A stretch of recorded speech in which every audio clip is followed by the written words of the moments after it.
Well, it goes back to the question of what does it mean to be a human being? And the theological answer has perhaps been put most provocatively by the Christian philosopher Jamie Smith. He says that human beings are lovers more than thinkers.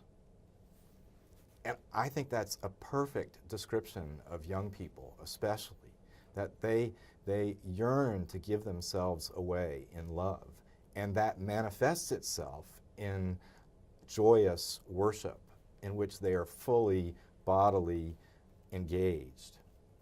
But there's a downside here too, that if human beings and youth especially are lovers more than thinkers, then we have to be aware of all kinds of worship.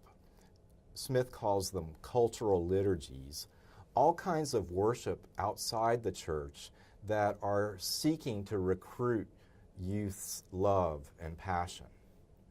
A perfect example of this is in relation to my own family. So for reasons that we do not fully understand, both of us are at Duke, our son went to Carolina.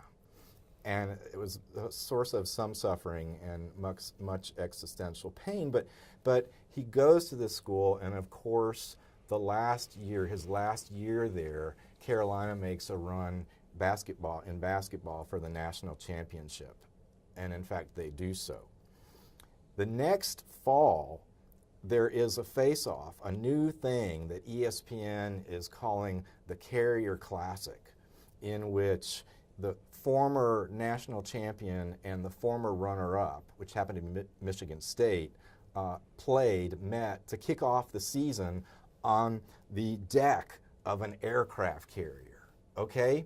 So there's Roy Williams and Tom Izzo. These guys are used to being the high priests of their own temple, right? But on an aircraft carrier, they're basically reduced to little acolytes because of this raw display of power, jets, guns, amazing choir.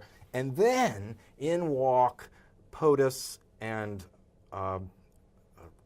Mrs. POTUS and the Joint Chiefs of Staff, and they play Hail to the Chief, they sing the national anthem, and there they sit right in front court on top of this aircraft carrier.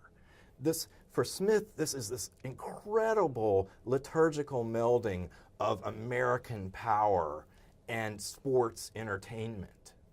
And my son was just overcome with emotion at this spectacle. Now, I noticed through the game that Roy and Tom, they barely even misbehaved once. They were overawed by all of it. So that, I think, is an example of what Smith is saying, is describing, that this is in fact worship of the highest order, only it is attempting to recruit our loves, including the love of my young adult 22-year-old son, attempting to recruit our loves to empire, to loyalty to Caesar, not to Jesus. And it's doing it through these embodied symbols that we don't much think about, but they're at work.